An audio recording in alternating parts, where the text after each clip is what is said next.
Hello friends, I am Deepti Jain, Modern Vastu Astro Consultant.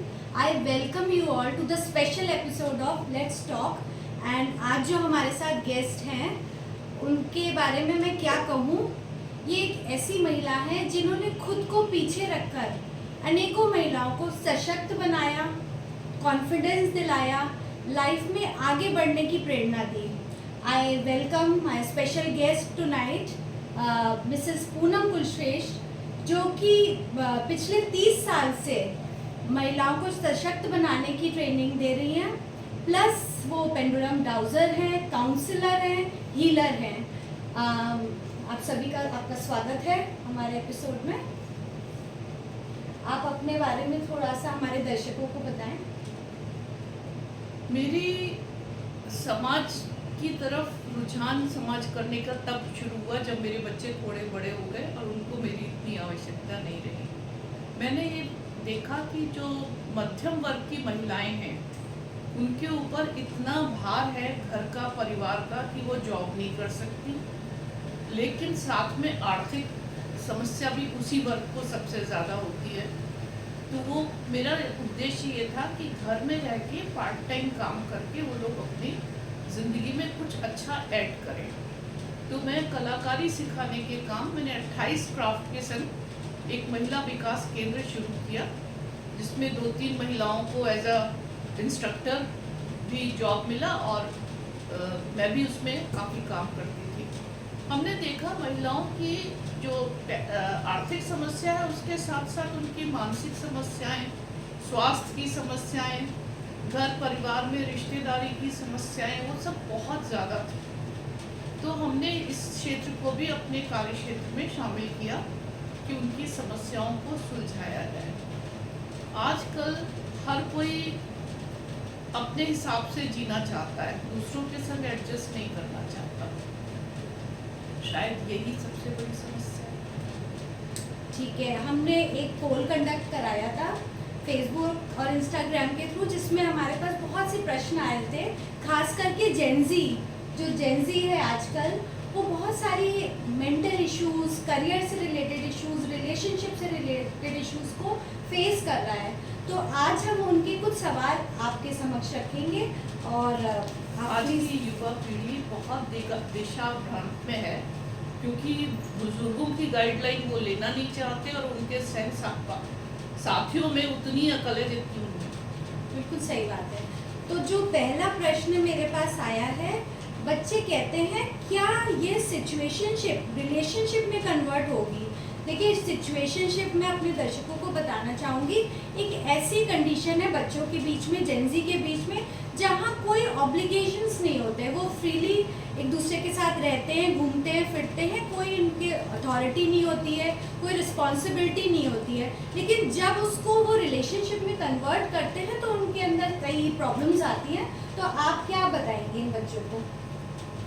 देखिए, आपका प्रश्न था कि सिचुएशनशिप हमारी रिलेशनशिप में कैसे कन्वर्ट होगी. हम लोग को लेना आता है, देना नहीं आता. जब दूर दूर से एक दूसरे को आके तैयार होके अच्छे से रेस्टोरेंट में नाइसली मिल रहे हैं, बात कर रहे हैं, तब तक सब ठीक है. जब साथ में रहना शुरू करते हैं तो सुबह उठ के दूध कौन लाएगा, बाथरूम का नल किसने खुला छोड़ा, टूथपेस्ट का ढक्कन कैसे खुला रह गया, चाय कौन बनाएगा, छोटे छोटे मसलों पे वाद विवाद होने लगता है. इस चीज़ को तो आपके ऊपर डिपेंड करता है कि रिलेशनशिप में कैसे बदल सकते हैं. आप सिर्फ सेवाएं लेना चाहते हैं तो कभी नहीं बदलेगी. अगर आप सिर्फ सेवाएं देने में जुटे हुए हैं, अपने आप को एकदम ख़त्म करके कि मैं सामने वाले के लिए सब कुछ कर सकता हूँ या कर सकती हूँ, तो भी रिलेशनशिप नहीं चलेगी. जहाँ पर बैलेंस होता है वहीं पर रिलेशनशिप आगे बढ़ती है और चलती है. बिल्कुल सही बात है. बैलेंस तो हर रिश्तों में ज़रूरत होती है. अगला सवाल है, बच्चे अक्सर पूछते हैं, अपने फ्रेंड्स के बर्थ चार्ट लेकर आते हैं, बर्थ डेट्स लेकर आते हैं, पूछते हैं हमारे बीच में कंपैटिबिलिटी रहेगी कि नहीं. तो हम न्यूमरोलॉजी के अकॉर्डिंग उन्हें सजेस्ट करते हैं कि यदि आपका 1 नंबर है तो आपकी 5 नंबर 7 नंबर वालों से टिकेगी, 2 नंबर है तो आपकी 1, 2, 3 और उसके बाद आपके 7, 8, 9 वालों के साथ कंपैटिबिलिटी रहेगी. लेकिन कंपैटिबिलिटी को लेकर आप एज अ काउंसलर उनको क्या गाइड करना चाहेंगे? देखिए, बहुत सारी चीज़ें हैं जो कि हम लोग एक दूसरे से रिलेशनशिप में चाहते हैं। सबसे पहली आती है आर्थिक सुरक्षा। आर्थिक सुरक्षा, जो लड़की जिस फैमिली बैकग्राउंड की है, मिनिमम उतना तो उसको चाहिए ही। छोटे शहर का लड़का जिसके ऊपर माँ बाप परिवार की जिम्मेदारी है, लोन लेके पढ़ाई कर रहा है, उसके संग वो शुरू के रोमांटिक डेज तो ठीक है, उसके बाद वो निभा नहीं सकते। इसी प्रकार लड़की अगर अपने परिवार के लिए सारी जिम्मेदारियां लेके बैठी हुई है कि मुझे माँ बाप का इलाज कराना है, भाई को पढ़ाना है, तो लड़का भी कब तक सब्र रखेगा। तो इस चीज़ को दोनों को पहले ही डिसाइड कर लेना चाहिए कि हमें एक दूसरे के लिए कितना। लेकिन न्यूमरोलॉजी के हिसाब से तो हम चेक करके बता देते कि आपकी डाउजिंग में भी कोई ऐसा प्रावधान है जिससे हम कंपैटिबिलिटी चेक कर सकें? हाँ बिल्कुल, डाउजिंग में मेरे ख्याल से ज़्यादा बेहतर है, क्योंकि थोड़ा बहुत मैं भी एस्ट्रोलॉजी और न्यूमरोलॉजी करती हूँ, उसमें एक दूसरे के लिए सूटेबल राशियाँ होती हैं। लेकिन यहाँ हमें ये नहीं पता कि ये बच्चा कितने % ईमानदार है, कितना % इसकी उम्मीदें हैं, कितना % रिश्ते को बचाने के लिए डिवोटेड है। ये सारी चीज़ें हम डाउजिंग से पता कर सकते हैं। फैमिली की कंपैटिबिलिटी भी हम जान सकते हैं। फैमिली की और कलेक्टिव डेस्टिनी, यानी आप और मैं एक दूसरे के संग अलग अलग हम, ठीक है, घी भी बहुत अच्छी चीज़ है, शहद भी बहुत अच्छी चीज़ है, लेकिन जब हम दोनों को मिलाते हैं तो विष बन जाता है, ऐसा वैद्य लोग कहते हैं। तो हम दोनों अपनी अपनी जगह बहुत अच्छे हैं, लेकिन एक संग होने के बाद भी हम लोग कुछ अच्छा कर पाएंगे या एक दूसरे की जिंदगी में विष बोलते बैठे रहेंगे। अगला सवाल एक बच्चे का मेरे पास आया है, जो कि कहता है, क्या मेरे पार्टनर के साथ मेरा कोई कार्मिक कनेक्शन है? क्या वो मुझे इतना क्यों परेशान करता है? बच्चे आजकल रिलेशनशिप में रह रहे हैं, परेशान हो रहे हैं, इग्नोर हो रहे हैं, कॉल्स में वेट कर रहे हैं, मैसेजेस के रिप्लाई का वेट कर रहे हैं। तो क्या कोई कार्मिक कनेक्शन होता है या कोई पास्ट लाइफ उनका कनेक्शन है जो वो इस जन्म में पूरा करने आए हैं? संभवतः ऐसा संभव है, लेकिन जो पास्ट लाइफ का कनेक्शन है उसको एक तरफ रख के आप इस लाइफ में तो देखिए कि इस लाइफ में आपने क्या ऐसा किया कि वो आपसे छिटक के दूर होना चाह रहा है आपका पार्टनर। आपकी क्या चीज़ें उसे पसंद नहीं है। एक किसी का लड़की का कहना था कि सुबह उठ के ब्रश नहीं करता, बदबू आती रहती है इसके मुंह से। दूसरा उनका कहना था कि ये नाइटी में घूमती रहती है, दूध वाला है, सब्जी वाला है, कोई भी आए नाइटी के सामने पहन के निकल जाती है। तो इस जन्म को तो संभालिए आप एक दूसरे के अनुसार। जी, तो ऐसे रिश्तों में शुड दे कंटिन्यू कि उनको तुरंत? मेरे ख्याल से काउंसलर की जरूरत है। काउंसलर उन दोनों को समझाएगा कि आप खुद देखो आप कहाँ गलत हो। और वो इतने भले आजकल के बच्चे नहीं है कि कहीं नहीं, टोक भी देते हैं कि भाई आप नाइटी क्यों पहन के घूम रहे हो, गाउन डाल लो कम से कम, या आप ब्रश कर लो। एक दूसरे को टोकते हैं और आप टोकने को इग्नोर करते हैं, तब तनातनी बढ़ती है। बिल्कुल सही बात है। अगला सवाल है, मेरा किसी भी ऑपोजिट सेक्स के साथ क्यों नहीं बनती है? आमतौर पे देखा गया जो बच्चे कोएड में पढ़ते हैं वो अदर सेक्स के साथ कंपैटिबल रहते हैं, या फिर फैमिली का कुछ एनवायरनमेंट होता है, पेरेंट्स के बीच में आर्ग्यूमेंट्स रहते हैं, तो उनको शायद ऑपोजिट सेक्स से हेट्रेड भी हो जाती है। तो आप क्या मतलब ऐसे बच्चे को क्या सजेस्ट करेंगी, वो क्या करे जब उसको सामने वाले के ऑपोजिट सेक्स से कंपैटिबिलिटी बैठ ही नहीं पा रही है? आपने बहुत सही चीज़ पकड़ी है कि वो फैमिली बैकग्राउंड। एक महिला से मैं मिली थी, उसका हस्बैंड उसको बहुत मतलब तंग करता था और हर चीज़ में एकदम गुलाम बना के रखना कि अब मुझे चाय चाहिए, चाय का कप पड़ा है तुमने उठाया क्यों नहीं, मेरे जूते पॉलिश क्यों नहीं हुए। तो वो मतलब इवन उसका गुस्सा पीटने की हद तक पहुंच जाता था वाइफ को। तो उसके 2 बेटे थे, एक ने देखा कि मेरी माँ दुखी रही है, मेरी पत्नी दुखी नहीं रही है। दूसरे ने देखा कि मेरी माँ तो गुलाम बन के रहती है, तो वो अपनी वाइफ से गुलाम बनने की उम्मीद कर रहा था। तो ये उस जमाने में और आज के ज़माने में अंतर भी आ गया है। अब लड़कियां जो है इस तरह की गुलामी नहीं बर्दाश्त करना चाहती। तो अगर आप उसके ऊपर अनावश्यक डोमिनेशन करने की कोशिश करेंगे तो आपकी कभी भी नहीं बनेगी अपोजिट सेक्स। सही बात औरत है औरत की तरह रहो, ये जमाने गए। बिल्कुल सही बात है। अगला सवाल है, बच्चे अक्सर पूछते हैं मुझे अपना राइट पार्टनर कब मिलेगा? कभी नहीं, अच्छा कभी नहीं मिलेगा, क्योंकि आपके एक्सपेक्टेशंस बहुत हैं। राइट का डेफिनेशन क्या है? राइट में आपको बिल्कुल इकोनॉमिकल सुरक्षा, मानसिक सुरक्षा, सामाजिक सुरक्षा, जो एक फैमिली की सुरक्षा, फैमिली की कंफर्टेबिलिटी। लड़का तो ठीक है, उसके माँ बाप बहुत खराब है, तंग करते हैं, उसके रिश्तेदार डिस्टर्बेंस करते हैं, तो ऐसा तो हर जगह होगा। नहीं तो क्या ये कुंडली देखकर जाना जा सकता है कि उस व्यक्ति का कब राइट पार्टनर मिलेगा? जैसे हम आमतौर पे एस्ट्रोलॉजी में मानते हैं कि किसी भी लड़के का वीनस और लड़की का गुरु जब प्रबल होता है तो राइट पार्टनर मिलने के योग बनते हैं। विवाह योग होता है जी। राइट पार्टनर की कोई गारंटी नहीं है। ओके राइट पार्टनर तो आपके खुद के व्यवहार पे निर्भर करता है ना, कि आप जितनी उम्मीदें रखेंगे जी जी उतना ही आपका दिल टूटेगा। ओके योग तो बनता है लेकिन उसको राइट करना आपके हाथ में राइट है। करना आपके हाथ में है। बिल्कुल सही कह रहे हैं। अगला सवाल है एक बच्चे का जो कि बहुत ही शांत प्रवृत्ति का बच्चा है और वो कहता है मेरी लाइफ का पर्पस क्या है? लाइफ का पर्पस है हैप्पीनेस। उस बच्चे की नहीं, हम सबकी लाइफ का पर्पस है हैप्पीनेस।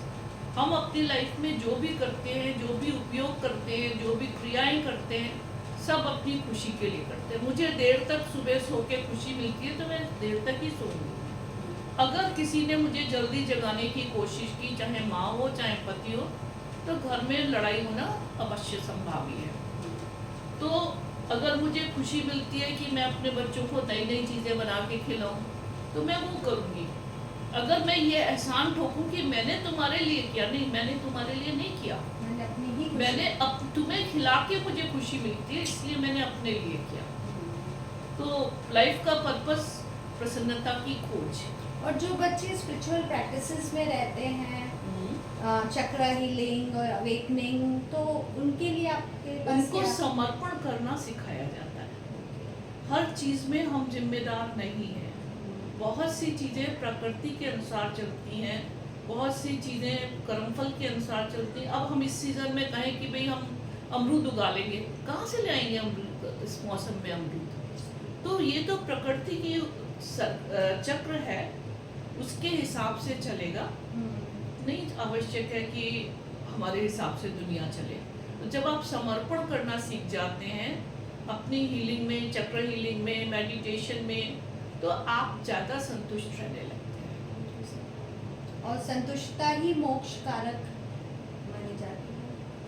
हाँ, मतलब वो बोलते हैं कि जब आपका शरीर छूट गया तो मृत्यु है, जब इच्छाएं छूट गई तो मोक्ष है। बिल्कुल सही बात है। अपनी इच्छाओं पे हमें कंट्रोल करना चाहिए बेसिकली। जितने भी जन्म ले लो, मोक्ष नहीं मिलेगा जब तक आप इच्छाओं पे कंट्रोल नहीं सीखेंगे। एक बच्चा है, बहुत ही मेहनती है, वो उसका सवाल है क्या मैं 9 से 5 के जॉब में के लिए ही बना हूँ, क्या मैं अपना खुद का बिजनेस स्टार्ट कर पाऊंगा? शायद, लेकिन जो जॉब ढूंढता है वो खुद का बिजनेस कैसे स्टार्ट कर पाएगा? जो जॉब करने वाले आजकल के बच्चे हैं, उनको फाइल उठाने के लिए भी बंदा चाहिए, स्कूटर साफ करने के लिए भी बंदा चाहिए। जबकि जो लोग दुकान चलाते हैं, वो जो सेठ गद्दी पे बैठता है, वही अपनी दुकान के आगे झाड़ू भी लगाता है। तो जब तक आप डिवोटेडली हर काम करने को तैयार नहीं है, तो आपका बिजनेस चला पाना इतना आसान नहीं है। ये चीजें हम चार्ट के माध्यम से भी जान सकते हाँ, हैं, बिल्कुल जान सकते हैं। है ना, कि व्यक्ति जॉब में रहेगा कि वो खुद का बिजनेस करेगा, हाँ, बिल्कुल है जान ना। सकते तो हैं। हम एस्ट्रोलॉजिकल स्टडी से भी इस चीज को सॉल्व हाँ, कर सकते हैं। लेकिन उसके लिए आपके पास डिटेल एस्ट्रोलॉजिकल इंफॉर्मेशन होना, हम्म, और खाली एस्ट्रोलॉजी नहीं, उसकी पेरेंटल अगर कोई अच्छा खासा चलता हुआ काम है, तो उसको फिर भी अपने पेरेंटल काम की तरफ प्रेशराइज किया जाएगा और उसका रुचि भी हो जाएगी, क्योंकि बच्चा बचपन से वही देख रहा है। वही देखो। बच्चे का सवाल आया है मेरे पास, वो कहता है मेरे करियर में इतने चैलेंजेस क्यों आते हैं, मुझे वो सब करना पड़ता है जो मेरी वैल्यूज के खिलाफ है। मुझे मेरी वैल्यू के अकॉर्डिंग कोई रास्ता मिलेगा, कोई जॉब मिलेगी क्या, मैं ऐसे ही स्ट्रगल करता रहूँगा? देखिए, हमारे बड़े बुजुर्ग कह गए हैं कि नौकरी और क्यों करिए। नौकरी करने में आपको हमेशा अपने मालिकों के अनुसार से व्यवहार करना पड़ेगा, उनकी इच्छा के खिलाफ आप नहीं जा सकते। इसलिए आप दूसरे रोजगार की तलाश में रहें। अगर आपको मॉरल वैल्यूज़ आपकी हर्ट हो रही हैं बार बार, तो इस तरह से आप अपने आप को बार बार तोड़ते चले जाएंगे। लेकिन अगला सवाल एक बच्चे का आया है मेरे पास। वो पूछता है मेरे लिए कौन सी क्रिएटिव फील्ड ठीक रहेगी। क्रिएटिव फील्ड में हमारे पास म्यूज़िक है, आर्ट्स है, राइटिंग स्किल्स हैं, स्पोर्ट्स हैं, तो आप कैसे उसको हेल्प कर सकते हैं कि उसकी क्या फील्ड रहेगी क्रिएटिव क्षेत्र में? देखिए, जो काउंसलर होता है वो पहले बच्चे की प्रवृत्ति देखता है। जो एस्ट्रोलॉजर है वो उसकी राशि देखेगा। जैसे कि कन्या राशि वाले जो हैं, बारीक नक्काशी का काम, एम्ब्रॉयडरी का काम, मैथमेटिकल उसमें स्किल ज़्यादा होती है, या घड़ी साज का काम जहाँ बारीक मशीनों का काम होता है, वो चीज़ ज़्यादा करते हैं। एरीज वाले स्पोर्ट्समैन, पुलिसमैन, कुक अच्छे होते हैं। तो इस प्रकार से राशि के अनुसार देखा जाता है। और हम लोग आमतौर जो पर है, जिनका जैसे वीनस प्रबल होता है उनको किस फील्ड में जाना चाहिए? वीनस का रिलेशन है bag, scent, dress designer, interior designer, fashion industry. ऐश्वर्य से रिलेटेड जो चीज़ें हैं उसके ऊपर उनका वीनस का हो जाता है। गार्डनिंग और खेती जमीन से जुड़े लोग हैं ये। आजकल बच्चे बहुत ही स्ट्रेस रहते हैं। एक चीज़ और, जी जी। हम डाउजिंग करके भी उसके ऑरा में मौजूद उसके गुणों को परख के और उसका क्रिएशन फील्ड पता कर सकते हैं। फेस रीडिंग भी एक माध्यम है जिससे हम जान सकते हैं कि बच्चा किस फील्ड में जा सकता है। फेस रीडिंग बहुत ही इफेक्टिव चीज़ है। हमारे भविष्य पुराण में एक पूरा चैप्टर है लक्षण विज्ञान। उसमें ना सिर्फ फेस बल्कि शरीर के लक्षण, हाथों की लंबाई, पैरों की बनावट, इस सब के अनुसार से आप व्यक्ति को जान सकते हैं। लेकिन उसका अधिकतर संबंध व्यक्ति के व्यवहार, नेचर और प्रवृत्ति से है। करियर के विषय में इतना मुझे जानकारी नहीं है कि हम पेंडुलम डाउजिंग से डाउजिंग के द्वारा हम बता सकते हैं। डाउजिंग के द्वारा हम एग्जैक्ट बता सकते हैं। अगर एस्ट्रोलॉजी हमारे पास बर्थ डिटेल्स पूरी है तो फिर तो हम पूरा उसका निकाल सकते हैं, प्लस डाउजिंग भी हमारी हेल्प करती है। अगला सवाल है बच्चे का कि जो कि आजकल बच्चे जो है अकेले रह रहे हैं, पेरेंट्स के साथ नहीं रह रहे हैं, उनके पास शेयरिंग के लिए कोई है नहीं, तो वो एंजाइटी का शिकार हो जाते हैं। तो ऐसे बच्चों को क्या करना चाहिए डे टू डे में कि उनको ऐसी समस्या ना आए? क्योंकि बच्चे तो अपने ही हैं, हम उनको तो ऐसा देख नहीं सकते और वो शेयर करना नहीं चाहते। इसमें एक पुरानी चीज़ मैं फिर से बोलूँगी कि पहले परिवार बड़ा साथ में होता था। माता पिता के संग हर चीज़ शेयर करना थोड़ा डिसिप्लिन के बाहर की चीज़ थी। तो परिवार में कोई बड़ा भाई, चाचा, मामा, इस तरह का सदस्य होता था जो उनके लिए काउंसलर का काम करता था। और उससे भी बड़ी बात यह कि हमारे बुजुर्ग घर में, हर घर में मंदिर होता था और उनको बताते थे कि कोई प्रॉब्लम आए तो भगवान से जाके बात करो, ईश्वर के प्रति सरेंडर करना, उससे भी आपके अंदर एंजाइटी नहीं आती है। आप सरेंडर करना सीख जाएं तो एंजाइटी नहीं आती। फिर भी अगर समस्या हो तो काउंसलर से मिले, वो बेहतरीन तरीका है। मेडिटेशन और हमारे पास एक डिस्क्लोज एक बहुत अच्छा प्रावधान है। हाँ। आप उसको प्लीज एलैबोरेट करें हमारे दर्शकों के लिए। देखिए, अधिकांश केस में जैसे उन्होंने कहा कि वो मन एंजाइटी की वजह से परेशान रहते हैं। मेरे पास कम से कम 8 केस ऐसे हैं जो सामने वाले ने आके अपने मन की बात कही और उसके बाद मुझे बहुत थैंक्स दिया। मैंने कुछ नहीं बोला, बीच में 1-2 क्वेश्चन पूछे और उसको अपने अंदर अपनी समस्या का हल मिल गया। क्योंकि हम बेचारे हमारे अंदर इतने उलझे हुए होते हैं कि हम कुछ कर नहीं पाते। जैसे हम पढ़ने बैठे, हमारी टेबल पे कहीं चाय की प्लेट रखी है, कहीं पेंसिल रखी है, कहीं कैलकुलेटर रखा है, कहीं लैपटॉप रखा है, तो हमें समझ में नहीं आएगा किधर से शुरू करें।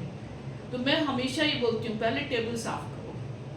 तो टेबल साफ करो, जो आपके अंदर भरा हुआ है उसको आप जब बाहर निकालते हो तो खोई हुई चीज अपने आप आपको अपने अंदर मिल जाती है। बच्चे बहुत एम्बिशियस होते हैं ना, उन्हें लगता है कि उनकी जो कैपेबिलिटीज हैं उसके अकॉर्डिंग उन्हें मिल नहीं रहा है।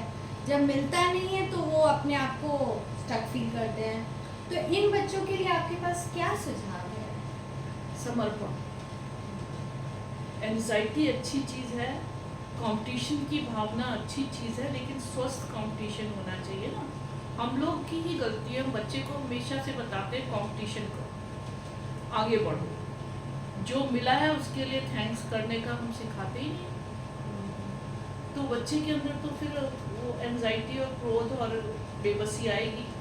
भाई जितना जिस लायक है, मैं अपने बच्चों को ये कहती थी कि तुम्हारे मार्क्स फर्स्ट आना जरूरी नहीं है, हर बच्चा फर्स्ट नहीं आता, लेकिन जितना तुम कैपेबल हो उतनी मेहनत नहीं करोगे तो तुम्हें दुनिया में कुछ भी हासिल नहीं।